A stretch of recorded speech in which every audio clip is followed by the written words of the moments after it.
안녕하세요. 9월 1일 갈라디아서 1장 1절로 10절 오직 그리스도의 복음만입니다. 바울 사도께서는 갈라디아 교회에 널리 퍼진 율법주의에 대항해서 오직 믿음으로만 구원 얻는 이신득의의 복음을 다시 피력하시는 것이죠. 어찌 보면 이단보다 끔찍한 것이 유사복음입니다. 루터가 일찍이 설명한 것과 같이 자신이 율법을 지켜서 의에 이른다라는 거짓 행위복음, 그것이 인간의 죄된 자기 본성과 훨씬 더 잘 어울릴 수 있다라는 것입니다. 바울 사도께서 1차 전도여행에서 복음으로 세운 교회들이 유대교적 율법주의를 구원으로 착각한 그런 위험에 빠진 것이죠. 이것은 전혀 다른 복음이죠. 구원 얻기에 유일한 온전한 복음과 그 유사 복음과를 구별하는 것은 쉽지 않을 수 있습니다. 사도는 온전한 복음을 다시 설명하시며 저들을 돌이키시기 원하십니다. 1절과 3절을 먼저 읽겠습니다. 사람에게서 난 것도 아니요 사람으로 말미암은 것도 아니요 오직 예수 그리스도와 그를 죽은 자 가운데서 살리신 하나님 아버지로 말미암아 사도된 바울은 함께 있는 모든 형제와 더불어 갈라디아 여러 교회들에게 우리 하나님 아버지와 주 예수 그리스도로부터 은혜와 평강이 있기를 원하노라. 사도께서는 자신을 보내신 이는 하나님이시다라고 역설하시며 편지를 시작하십니다. 자기를 보낸 것은 사람이 아니다 라고 하시는 것이죠. 사도라는 원어에 인물을 주어 보낸다 라는 단어를 어원으로 하고 있습니다. 자신에게 인물을 부여하고 보낸 분은 바로 존귀하신 하나님 자신이라고 힘주어 말씀하시는 것이죠. 보냄을 받는 자는 보내신 분의 신분이 어떠함에 의해서 결정되는 것이죠. 보내신 분이 하나님이시며 또한 예수 그리스도이신데 이 예수는 하나님께서 죽은 자 가운데에서 다시 살리신 분이라고 선언하시고 서신을 시작하시는 것이죠. 사도는 실제 다메섹에서 부활하신 주님으로부터 직접 부르심을 받으셨습니다. 그러나 당시 교회에 들어온 불순한 자들은 사도 바울의 그 사도적 권위를 공격하고 있었습니다. 바울 사도께서 전하신 복음을 훼손하고 자기들의 뜻을 펼치려는 것이죠. 사도께서 전한 온전한 복음의 메시지를 넘어뜨리려면 메신저, 메시지가 아닌 메시지를 전한 자, 곧 복음을 전한 사도를 공격하는 것이 가장 빠르고 효과적인 방법이었을 것이죠. 그래서 바울 사도의 사도적 권위에 그들이 흠집을 내고 있었던 것입니다. 사도께서 편지를 시작하는 첫 줄부터 단순히 자신을 소개하는 대목에서도 자신의 사도적 권위를 분명하게 드러내시기 원하십니다. 2절에서는 또한 함께 있는 형제들의 문안을 전하시는데요. 그 형제들 역시 바울 사도는 하나님께 부름받은 사도라는 점을 인정하고 있기에 동역하고 있다. 그 형제들이 사도를 지지하고 있다라는 점을 드러내시기 위해서 익명의 형제들을 말씀하시는 것입니다. 여기까지는 발신인을 언급한 것이고요. 이제 편지에 필수적으로 기록되어야 할 수신인을 언급하십니다. 그 수신인을 갈라디아의 여러 교회들로 언급하십니다. 학자들은 갈라디아 교회는 어느 특정된 한 교회가 아니라 갈라디아 지역, 그 지방, 곧 갈라디아 주, 갈라디아 전 지역에 위치하는 여러 교회들로 보고 있습니다. 특별히 남갈라디아 지방의 부르기아, 비시디아, 루가오니아를 포함하는 더욱 넓은 지역의 모든 교회에게 이 서신을 돌려보도록 회람하는 서신입니다. 또한 어느 날 이 말씀은 모든 교회들에게 역시 로마서와 함께 가장 소중한 성경으로 읽혀지고 있는 것이죠. 현대교회도 읽혀질 것이요. 앞으로 오고 오는 세대의 많은 교회들에게도 소중히 읽혀져야 될 서신, 성경인 것이죠. 모든 교회에게 하나님과 주 예수 그리스도로부터 은혜와 평강이 있기를 원한다라는 말로 인사말로 편지를 시작하십니다. 그리고 4절과 5절을 읽겠습니다. 그리스도께서 하나님 곧 우리 아버지의 뜻을 따라 이 악한 세대에서 우리를 건지시려고 우리 죄를 대속하기 위하여 자기 몸을 주셨으니 영광이 그에게 세세토록 있을지어다. 아멘. 이제 발신자와 수신자를 밝히신 사도께서 그리스도를 높이는 간단한 송영을 기록하십니다. 그 송영은 하나님의 뜻을 따라 자기 몸을 주신 그리스도께 영광을 올려드리는 것이죠. 특별히 이 세대를 악한 세대라고 부르십니다. 오고는 모든 세대를 향해서 로마서 우리가 잘 아는 12장 1절 2절에는 이 세대를 본받지 말고 이런 말씀이 있어요. 그 모든 세대가 악한 세대이지만 특별히 여기서 사도께서 이렇게 부르시는 이유는 더욱 분명한 것이 있습니다. 그것은 하나님께서 독생자를 보내셨음에도 불구하고 자신의 행위로 의롭다 여김을 받으려 하는 자들, 그들을 의식하시는 것이죠. 당시 유대주의자들의 꾀임에 빠져서 그렇게 잘못된 신앙으로 가고 있었던 갈라디아 지역의 많은 성도들에게 특별한 의미로 들릴 수 있는 표현을 여기에서 사용하시는 것입니다. 악한 세대에서 우리를 건지시려고 우리 죄를 대속하기 위하여 자기 몸을 주셨기에 더욱 영광이 그에게만 세세토록 있다라고 송영을 드리고 있는 것이죠. 악한 세대의 특징은 죄를 반복적으로 짓는 것이죠. 왜 몸을 들이셨는지 가장 먼저 건지시려고 그렇게 하셨다라고 오늘 본문에 시작하시죠. 여기서 건진다라는 것은 특별히 누군가가 구해주지 않으면 스스로의 힘으로 도저히 빠져나올 수 없는 그런 상황에서 빼낸다, 이런 의미입니다. 여러분, 사도행전 7장에는 요셉이 모든 환난에서 건져냄을 받았다, 이런 표현이 있죠. 역시 사도행전 7장 스데반 집사님의 설교에서 이스라엘이 애굽의 속박에서 건져냄을 받았다라는 표현이 있습니다. 또는 역시 사도행전에서 베드로가 헤롯에게 갇혔을 때, 헤롯의 감옥에 갇혔을 때 헤롯의 손에서 건져냄을 받았다, 이렇게 묘사되고 있죠. 동일한 단어들입니다. 바울 역시 여러 번 이 단어를 사용하셔서 자신을 건져주시는 예수를 설명하고 있습니다. 악한 세대에서 자신의 힘으로는 도저히 빠져나올 수 없는 나를 건져내셨다라는 점을 강조하시는 것인데요. 그렇게 건져내신 방법으로 대속이라는 단어를 오늘 역시 사용하시죠. 대속의 구체적인 실현은 자기 몸을 들이심으로 실현된 것입니다.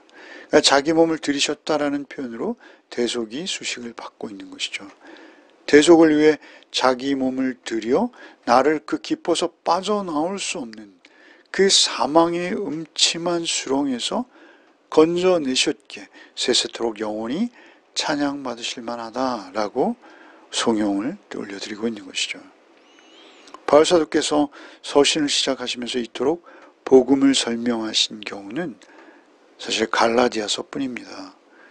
그리스도의 죽음과 부활을 제시해서 복음을 흐리게 하고자 하는 유대주의자들을 경고하시는 것입니다.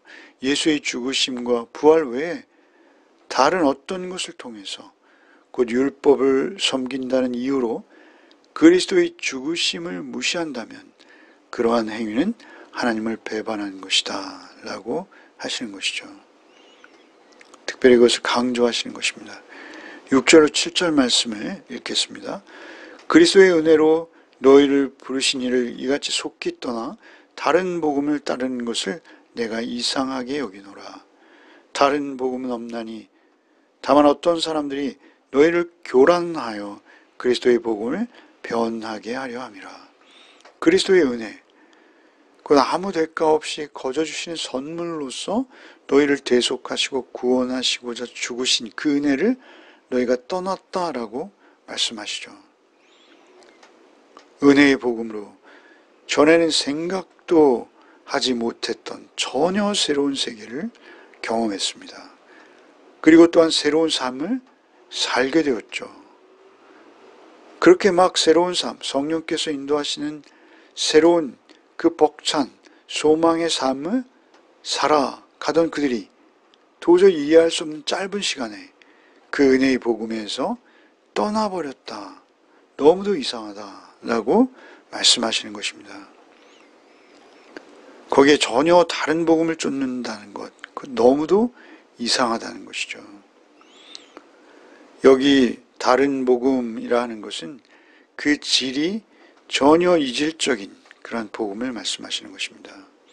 예수의 죽으심과 부활과는 전혀 다른 율법을 지키고 할례를 받아야 구원받는다라는 유대주의와 율법주의를 말하는 것입니다.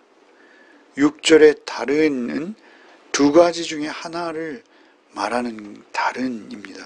7절의 다른은 많은 것들 가운데 다르다라는 그런 의미입니다. 이렇게 각각 다른 단어를 써서 다른 복음 이렇게 말씀하시죠. 그것은 무엇입니까? 다른 복음이 많다는 거예요, 수적으로. 오직 그럼에도 불구하고 복음만은, 온전한 복음은 하나뿐이라는 것입니다. 복음의 절대성 그리고 유일성을 강조하려고 이렇게 다른이라는 단어를 달리 쓰신 것이죠. 이미 왜곡된 복음은 복음이 아닌 것입니다. 같은 부류의 또 다른 형태일지라도 그것은 다른 것이라고 강조하시는 것이죠. 복음은 오직 하나뿐이라고 또 강조하시는 것입니다. 그들의 목적, 그 거짓 선지자들이, 거짓 교사들이 갈라디아에 들어온 목적은 복음을 흐리게 하는 것입니다. 복음을 변질시키는 것이죠. 조금씩. 질서를 어지럽히고 복음을 방해하고 그들을 사로잡아서 자신의 추종 세력으로 만들려고 하는 것입니다. 구원의 길은 오직 한 길이죠. 예수께서 나만 길이요 진리요 생명이라 하십니다. 예수께서만 유일한 길이십니다. 예수의 죽으심과 부활하심을 믿음으로 예수 따라 구원에 이르는 것입니다. 아무리 비슷해도 여기서 조금이라도 벗어나면 그것은 이미 복음이 전혀 아닌 것이죠. 8절로 9절을 읽겠습니다. 그러나 우리나 혹은 하늘로부터 온 천사라도 우리가 너에게 전한 복음 외에 다른 복음을 전하면 저주를 받을지어다. 우리가 전에 말하였거니와 내가 지금 다시 말하노니 만일 누구든지 너희가 받은 것 외에 다른 복음을 전하면 저주를 받을지어다. 그 유대교적 율법주의자들이 천사를 가르쳤는지 혹은 그들이 갈라디아 지역의 교인들에게 보이기에 너무도 고상하고 아름다워서 천사처럼 참으로 고매한 인격으로 보였든지 둘 중에 하나이겠죠. 그것이 어떤 경우이든지 상관없이 우리가 전한 복음 외에 다른 복음을 전했다면 그는 저주를 받으라. 아주 적극적으로 선언하고 선포하시는 것입니다. 동일한 말씀을 8절과 9절에 반복하시는 거예요. 8절에 저주를 받을지어다, 9절에서도 저주를 받을지어다. 저주라는 헬라어는 하나님께 버림받는 것입니다. 우상이 파멸되는 것과 같은 것이 저주를 말합니다. 예수께서 우리를 대속하시려고 십자가에서 받으신 저주를 부인하고 다시 율법의 저주 아래 들어가려 하는 자, 그러한 자는 우상이 파괴되는 것과 같이 저주를 받을 것이다 라고 선언하시는 것이죠. 그가 누구든지 하늘로부터 온 천사라 할지라도, 심지어는 그것이 바울 자신일지라도, 그리스도의 십자가를 부인하는 자, 그리스도의 십자가와 부활을 통하지 않는 자 모두 동일한 저주를 받을 것이다. 단언하시는 것입니다. 그리고 이제 마지막 10절을 읽겠습니다. 이제 내가 사람들에게 좋게 하랴 하나님께 좋게 하랴 사람들에게 기쁨을 구하랴 내가 지금까지 사람들의 기쁨을 구하였다면 그리스도의 종이 아니니라. 사람들에게 비유를 맞춰서 자신을 추종하는 세력을 얻으려고 사람의 환심을 사려고 복음을 전하지 않았다라고 말씀하시는 거예요. 하나님이 아닌 사람을 기쁘게 하려 하고 있다면 그것은 그리스도의 종도 그리스도의 교회도 아니다 라는 것이죠. 사도께서는 복음을 전하시며 많은 반대와 배척을 받으셨습니다. 생명의 위기도 많이 경험하셨고요. 그런데 그 반대와 배척이 예상된다 해서 결코 복음을 변질시키거나 훼손시킨 적은 없으시죠.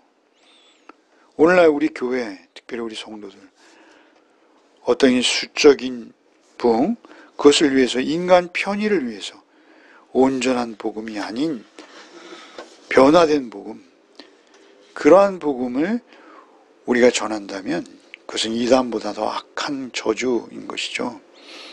오늘날 교회 역시 이 세태의 죄성을 지적하고 저들을 생명으로 인도하는 일에 관심을 가져야 합니다.